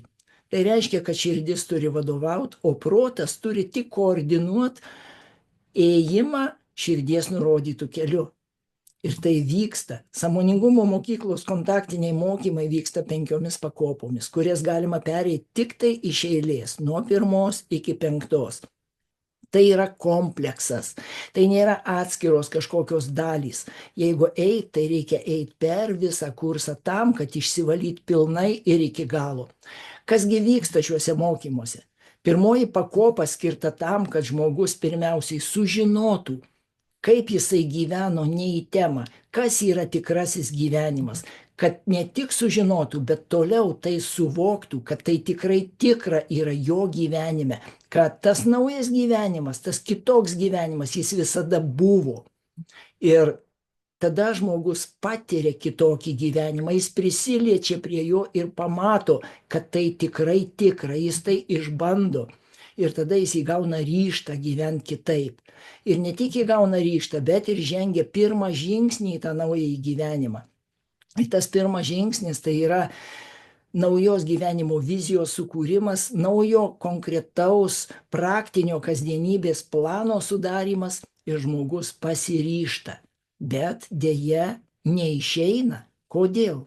Todėl, kad šitaip gyvent pagal tą naujai sukurtą planą jam neleidžia tie seni vidiniai šablonai, kurie giliai įsikibę sėdi viduje. Sekančios pakopos yra skirtos tam, kad visą tai atpalaiduot, išvalyt, transformuot, išlaisvint. Taigi antroji pakopa, joje mes pradedam dirbti su tais vidiniais blokais, kuriuos mes žinom. Šito nemėgstu, to nekenčiu, šito bijau, ano nenoriu. Visi tie dalykai per situacijas, per gilų jų išjautimą, per stipres gilias praktikas, jie tiesiog išlaisvinami, transformuojami, paverčiami ramybę. Tai yra gilus emocinis išsivalymas, didėja pasitikėjimas gyvenimu, pasitikėjimas tuo naujuoju gyvenimu ir labai didėja sąmoningumas, tai yra sugebėjimas sutelkti į tai dėmesį. Bet tai dar ne viskas. Kada nuvalom tą viršutinį skausmo klodą, tai yra sąmoningai žinomus dalykus, tada pradeda kilt giluminiai klodai iš pasąmonės. Ir jie tiesiog pakelia tai, ko mes nesitikėjom. Pasirodo, pas mus yra viduje to, ko aš nejaučiau anksčiau. Kadangi mano dėmesys buvo sutelktas į tuos sąmoningus nepasitenkinimus, tai aš nejaučiau ir negalėjau patirti giliai to, kas yra mano pasąmonėje. Ir pradeda kilt susierzinimas, pradeda kilt kažkokia baimė, panika ir nesuprantu iš kur. Taigi tai yra pasąmoniniai blokai. Tam skirta trečioji pakopa. Tai yra sąmoningai nepasiekiamų įtampų, stresų ir ligų priežasčių šalinimas. Tai per ką tai galima pašalinti? Kadangi neatsimenam nieko, tai vienintelis būdas įeiti į besąlyginę gilią ramybę, kada mūsų ląstelių branduoliuose giliausios įtampos pradeda atsipalaiduoti. Ir kai kritinį kiekį jų išvalom, tik tai tada mes pradedam suvokti karmos mechanizmą. Kas yra karma? Priežasčių pasiekmių ryšys. Pasirodo, kad tai yra ne veiksmų ryšys, ne tai, ką mes darom lemia mūsų gyvenimą, o lemia tai, ką mes jaučiam. Ir tik tai vidinės būsenos pakeitimas leidžia mums transformuoti mūsų gyvenimo situacijas ir išsivaduoti nuo pasiekmių, kurių mes net negalėjom suvokti iki šiol. Taigi, karmos valdymo ir jos išvalymo suvokimas ir pradėjimas dirbti jau su tuo. Taip pat mes keičiam gyvenimo viziją, numatom kitą gyvenimo misiją. Kai žmogus tai padaro, jam atsiveria tokios galimybės, kad jis vienas pats savarankiškai bet kada gali pasinerti į gilią ramybę, pasipildyti ją. Bet jeigu dėl kažkokių tai priežasčių žmogus šito dalyko nedaro, tada vėl pradeda kauptis tos įtampų nerimų dulkės ir žmogus pamažu vėl pradeda slyst atgal į skausmo liūną, į nepasitenkinimų prieštaravimų liūną. Tai kyla klausimas, ar yra tokia riba, kurią peržengus žmogus daugiau atgal į skausmą, į tą vidinį dvasinį trūkumo skausmą nenugrimstų. Tai brangiai yra. Ir tai yra ketvirtoji pakopa. Kas įvyksta? Vidinė ramybė įsitvirtina žmoguje ir išvalo tiek įtampų, kad ramybės tampa daugiau negu įtampų ir tada užsiveda vidinis savivalos mechanizmas. Ramybė pati pradeda gesinti įtampas. Kas yra tas savivalos mechanizmas? Tai yra vadinama dvasiniu prabudimu, kada ramybė jūs saugo pati. Tačiau gali būti taip, kad kažkokie labai stiprūs giluminiai įvykiai jūsų gyvenime paveikia jūs labai giliai ir galbūt dar liko kažkokios pasiekmės jūsų kūne. Tai būna taip, kad žmogus sako, aš patyriau didelę traumą, aš turiu, sakykime, sąnario operaciją ir kada oras keičiasi, man tiesiog diegia ten gelę, aš jaučiu oro pasikeitimus. Kas tai yra? Tai yra psichosomatiniai skausmai. Visą tai galima taip pat išvalyti, išgydyti. Taigi, 5 pakopa yra gilios savigydos pakopa. Tai yra stipriausių praeities traumų, giluminių pasiekmių išsigydymas. Būtent išsigydymas, bet ne išgydymas. Nes niekas jūsų neišgydys, brangieji. Viską jūs padarysit tik tai patys savo dėmesiu ir nuoširdumu. Tai yra pilnas fizinio ir emocinio kūno subalansavimas tam, kad galėtumėt gyventi pilną harmoningą gyvenimą. Tai štai visos 5 pakopos. Ir jūs galit per šitą mokymų kompleksą įgauti visiškai naują gyvenimą. Visi 5 pakopų mokymai vyksta vienoje vietoje Lietuvoje. Elektrėnų savivaldybėje, netoli Semeliškių miestelio, yra Žuvyčių kaimas. Ir ten yra sodyba, kuri taip ir vadinasi Žuvyčiai. Štai šioje sodyboje vyksta sąmoningumo mokyklos 5 pakopų mokymai. 1 pakopa tai yra 2,5 dienų kursas. Jis vykdomas 6 kartus per metus. 2 pakopa vyksta 3 dienas ir ji vykdoma 3 kartus per metus.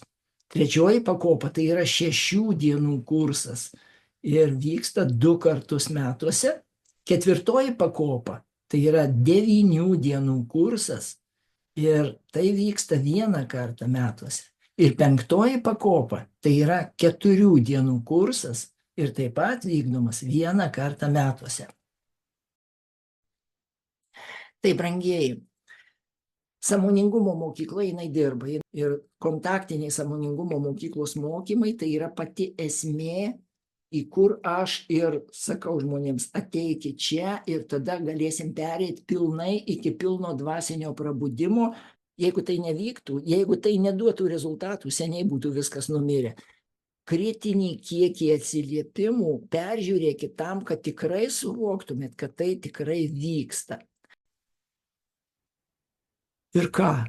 Ir viskas. Kontaktiniai kažkur važiuoti į sodybą ar ne, taigi aš negaliu, tai kaip man, jeigu aš gyvenu Amerikoje, tai ką man daryti, arba aš turiu mažų vaikų, arba aš turiu neįgalius tėvus, arba aš tiesiog negaliu, mano darbas neleidžia, dar kažkas, ką man daryti, man bloga, man reikia pagalbos, bet ką man daryti.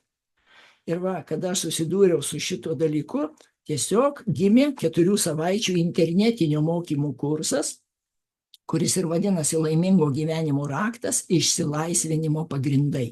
Neatsitraukę nuo savo darbų, nuo savo visų reikalų, mes galim gauti laimingo gyvenimo raktą, tai yra pačius pagrindus, ir pradėti juos diegti pilnai. Ir šitas kursas tikrai ypatingai stiprus ir unikalus. Viską duodu jums iš patirties. Taigi, kuo unikalus šitas kursas? Tai pirmiausia, kad tai yra galimybė prisijungti iš bet kurios vietos pasaulyje. Zoom programa. Tai yra kolektyvinio bendravimo programa, kada yra ir kamera, ir mikrofonas, ir mes gyvai bendraujam internetu visa grupė. Tai pirmas. Antrasis unikalumas, kad tai yra galimybė įsisavinti medžiagą būtent savo pasirinktų laiku.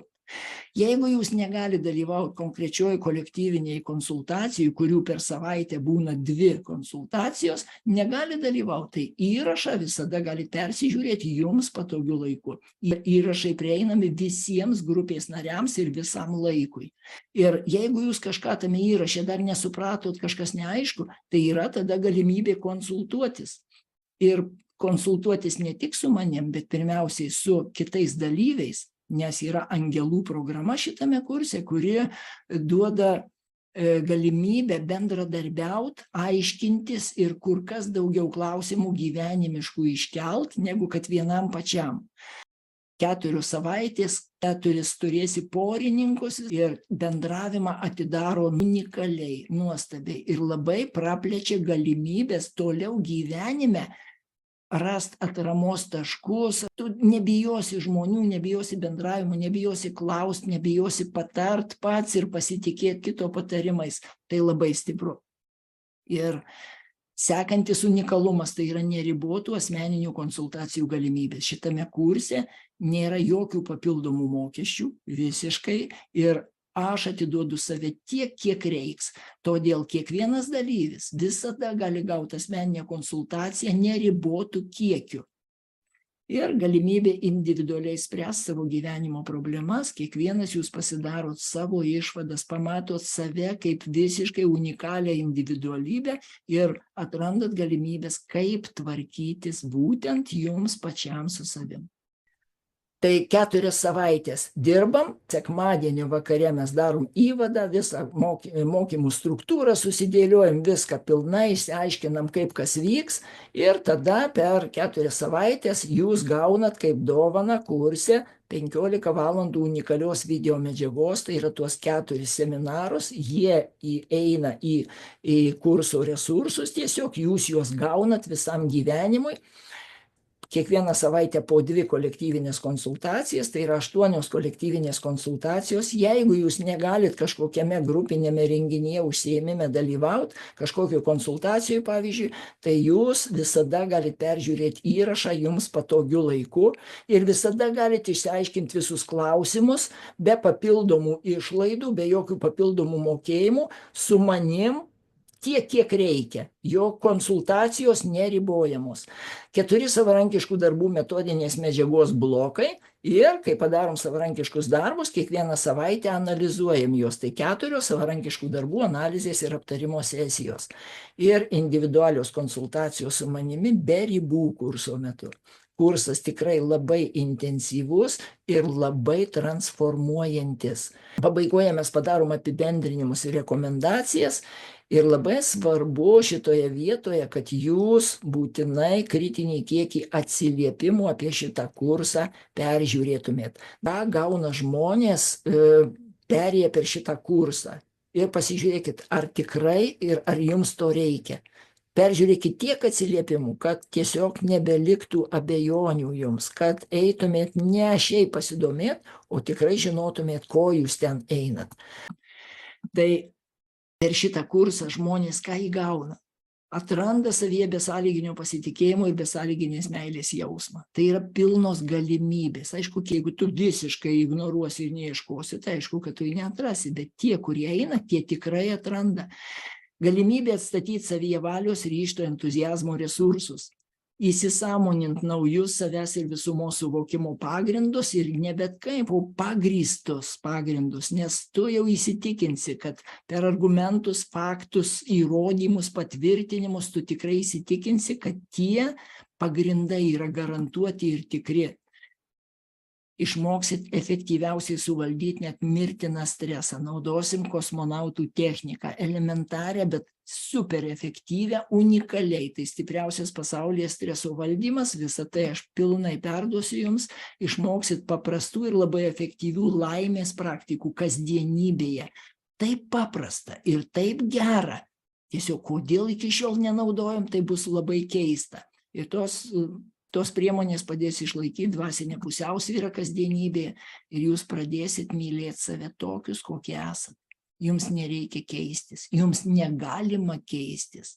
Jūs tiesiog turit priimti save, pamilti save tokius, kokie esat ir atsipalaiduoti su tuo. Ir tada visi mylės jūs tokius, kokie esat dabar.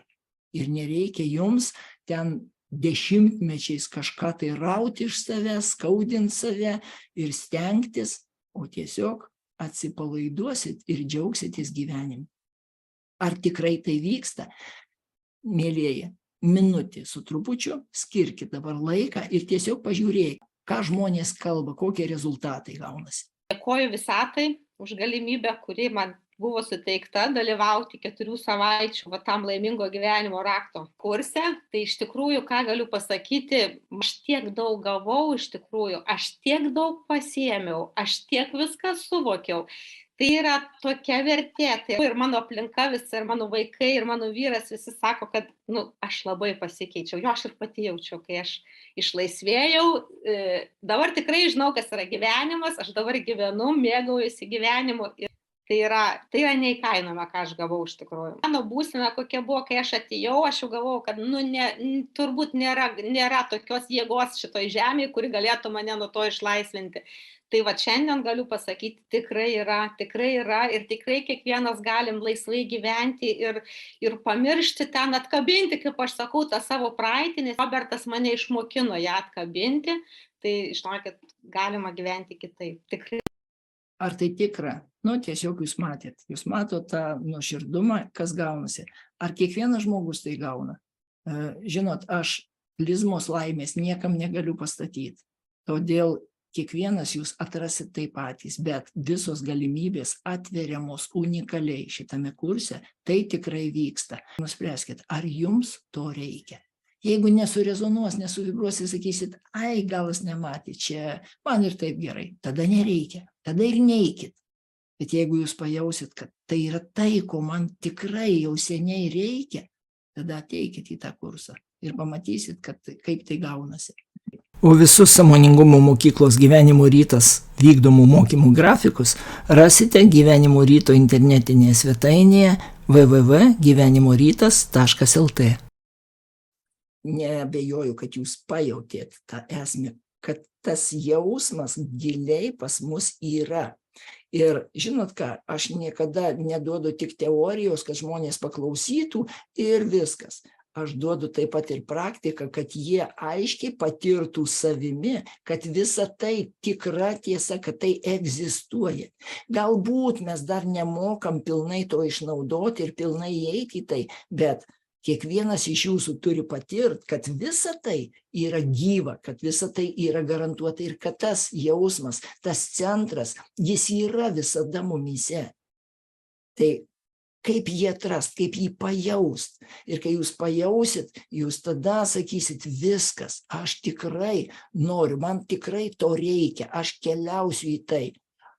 Žinot, ir ta kelionė tai yra kelias nusiimt viską, kas trukdo ir prieit galų galiai iki to centro.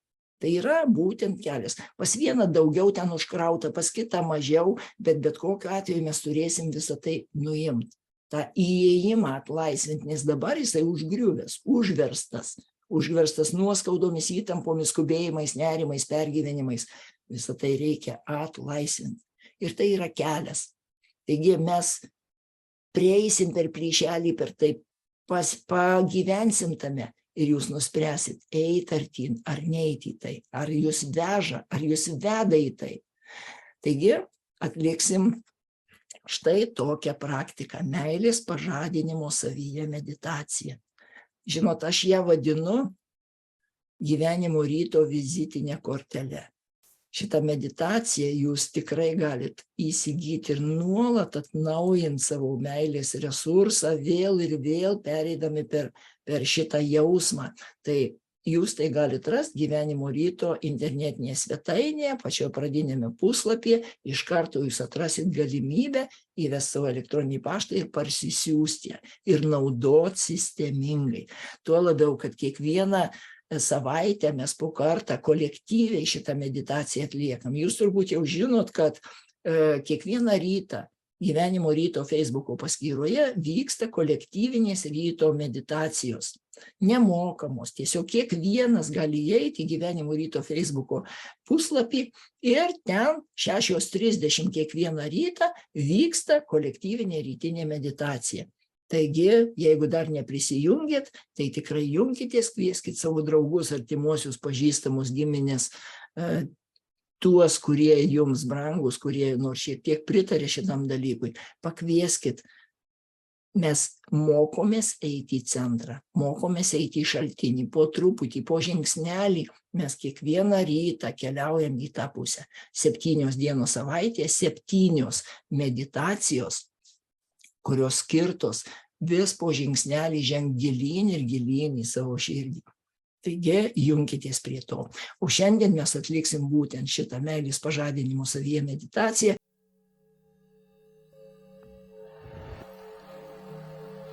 Įsitaisykit patogiai. Leiskit akims užsimerkti. Tiesiog pastebėkit, kad jūsų kūną užlieja atsipalaidavimas. Jis palaipsniui užpildo visą jūsų kūną tiek, kiek išeina, taip kaip išeina. Ir šiame atsipalaidavime jūs galit pastebėti, kad jūsų kūnas kvėpuoja. Oras įeina ir išeina. Leiskit kūnui kvėpuoti taip, kaip jam geriausiai. Nuimkit bet kokią kontrolę. Nuimkit kontrolę nuo kvėpavimo. Ir nuimkit kontrolę nuo savo minčių srauto. Mintys tekėjo, teka ir tekės. Leiskit joms tekėti. Mintys atneša į mus jausmus. Ir štai bet kuris jausmas, jisai ateina, kažkaip paveikia mūsų kūną, kūnas kažkaip pasijaučia ir jausmas kinta ir išeina. Leiskit tam jausmui laisvai tekėti, keistis, ateiti ir išeiti.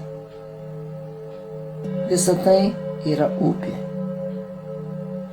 Jūsų kūno pojūčiai, mintys, jausmai, kvėpavimas – tai yra upė. Dažnai žmogus stengiasi suvaldyti šitą upę, pakreipti ją kažkaip. Ar gali dabar leist savo upiai tekėti? Tekėti taip, kaip teka, tekėti pro šalį. Ar gali leist savo šalia šios upės tiesiog atsipalaiduoti ir pailsėti?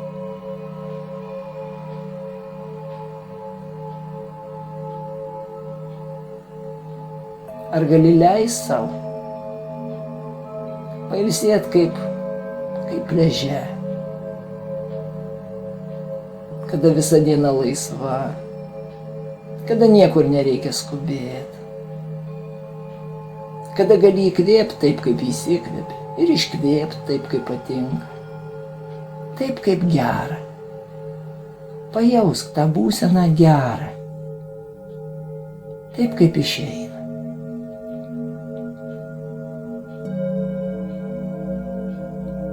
Ir štai šiame atsipalaidavime tu gali persikelt savo vaizduotėje į bet kurią tau patinkančią vietą. Galbūt tau gera prie upės, žydinčioje pievoje. Ir štai tu žiūri į medžius, žiūri į žolę, žiūri į gėles. Ir kiekvienas žiedelis, kiekvienas žalias lapelis atsisuka į tave ir sako, aš žaliuoju tau, aš atsiduodu tau, aš žaliuoju dėl tavęs. Ir visos gėlės atsisuka savo žiedais į tave ir sako, priimk šitą grožį, juk jisai tavo akims. Priimk šį kvapą, juk jisai tavo uoslei skirtas. Priimk visą tai. Tai yra dovana tau. Ir štai tu pradedi ne tik matyti, tu pradedi jaust savo širdimi, kad ir vėjas pučia tau, kad tau būtų gaivu, kad tau būtų gera, kad tu kvėpuotum šviežiu oru.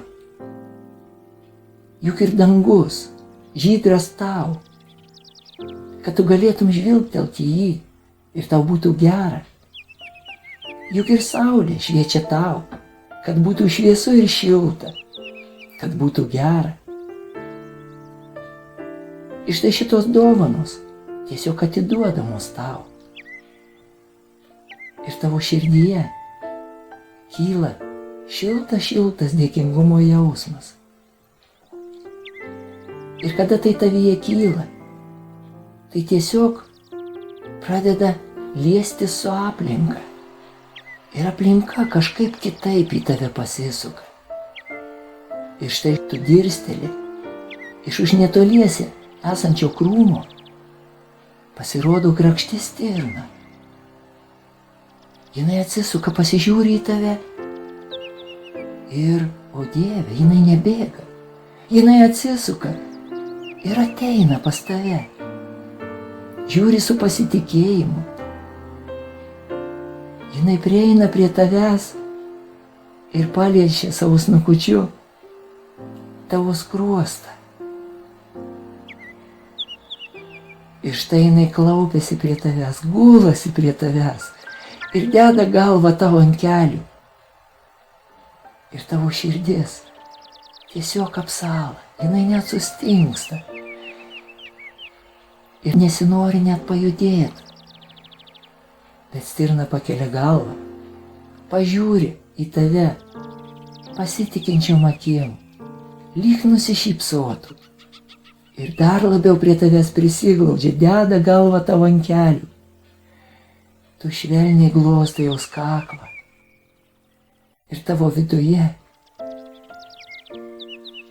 pradeda skleistis begalinis dėkingumas, begalinis švelnumas. Ir štai tavo širdis plečiasi ir skleidžiasi ir net pradedi kilt visas. Ir atrodo, kad tu pradedi skleistis aukštyn ir aukštyn. Ir pradedi matyti iš aukštai ir pievą, ir upę, ir kelią, ir mišką. Ir visa tai tau. Ir tau norisi viską apkabinti. Norisi atsidėkoti. Norisi padėkoti. Norisi sušildyti savo širdimi. Ir viskas pradeda spindėti. Nuo tavo širdies skleidžiamos meilės. Ir su ta meilė tu kyli dar aukščiau. Ir pradedi pamatyti dar plačiau. Ir tas kilimas vis aukštėja. Ir matai vis labiau. Ir štai pamatai visą žemę. Visą žemę, kuri tiesiog lyg ir atsiskleidžia prieš tave. Ir sako, aš esu tau. Viskas, kas manyje ir ant manęs. Viskas skirta tau. Priimk tai kaip dovaną. Kaip dovaną, kuris skatina tave dovanot.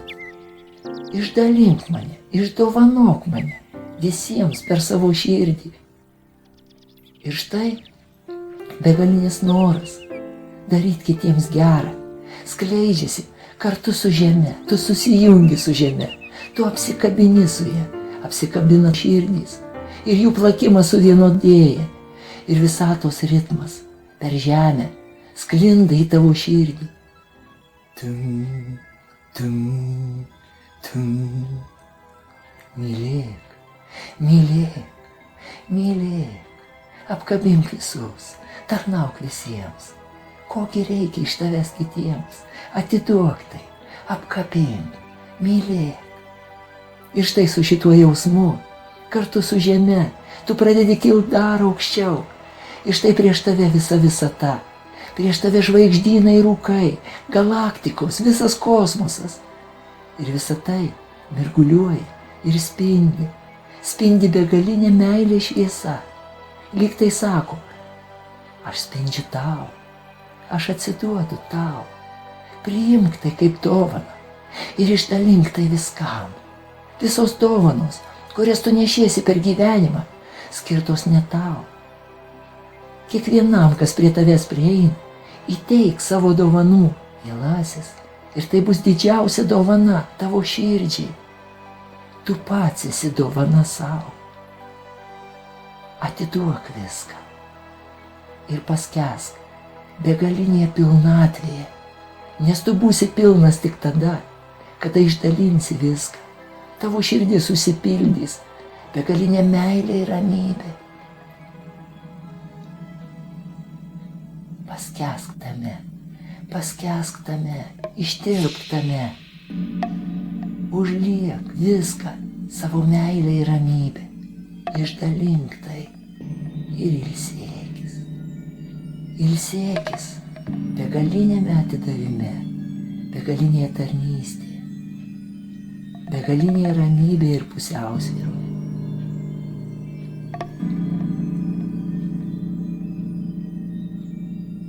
Ir štai dabar pažiūrėk į savo širdį. Ar tai yra riba? Ar tai yra riba, kiek gali būti gera? Ar gali leisti dabar išsiskleisti ir šitam, kas yra tavo širdyje? Ar gali paskleisti visą tai ir išdalinti taip pat? Ar gali leisti savo eiti dar giliau, dar toliau, kad būtų dar geriau? Ir dar. Ir dar. Ar gali atsikvėpti ir nerti į tą begalinį džiaugsmą, begalinį dėkingumą? Tiesiog nerk dar gilyn, praeik pro viską ir nerk dar gilyn. Ir dar. Ir dar. Ir netgi dar. Atsiduok, pasitikėk. Atsipalaiduok ir nerk dar gilyn. Išdalink viską, ir šį švelnumą, ir šią šilumą, ir šį nuostabų begalinį kritimo į meilę jausmą. Išdalink jį ir nerk dar giliau. Tiesiog iškvėpk jį visiems ir nerk dar giliau. Ir dar. Ir dar. Ir netgi dar.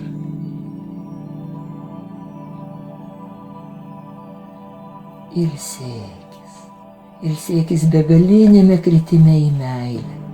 Su kiekvienu atokvėpiu grimsk vis giliau ir giliau į begalinį pusiausvyros poilsį, į begalinį dėkingumą, susitaikymą. Teesie tavo valia, Viešpatie.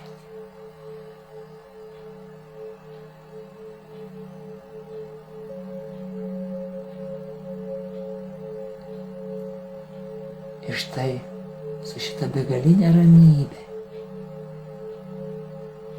pasinerdamas į ją, pasiimk ją į save, priimk ją į kiekvieną savo kūno ląstelę. Tu dabar gali pastebėti, kaip jaučiasi tavo kūnas, kaip jaučiasi tavo rankos, kaip jaučiasi tavo galva, kaip jaučiasi tavo širdis.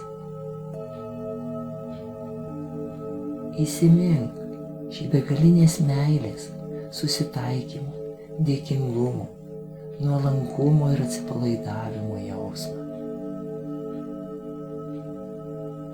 Prisimink jį ir parsinešk. Parsinešk pamažu sugrįždamas į čia ir dabar. Labai pamažu pajudink rankų, kojų pirštus, pajausk tą šilumą širdyje, padėkok už ją, suklausk delnus, sujunk savo širdies energinį centrą į maldos mūdrą, nulenk galvą ir padėkok. Padėkok pasauliui, likimui, gyvenimui, visatai, gamtai, padėkok Dievui gyvenančiam tavo širdyje, atveriančiam tavo širdį, padėkok už šią ramybę, kurią jis tau davė neštis per gyvenimą, davė visam laikui, priimk tai ir padėkok. Ačiū tau, Viešpatie. Ir štai su šituo jausmu atmerk akis.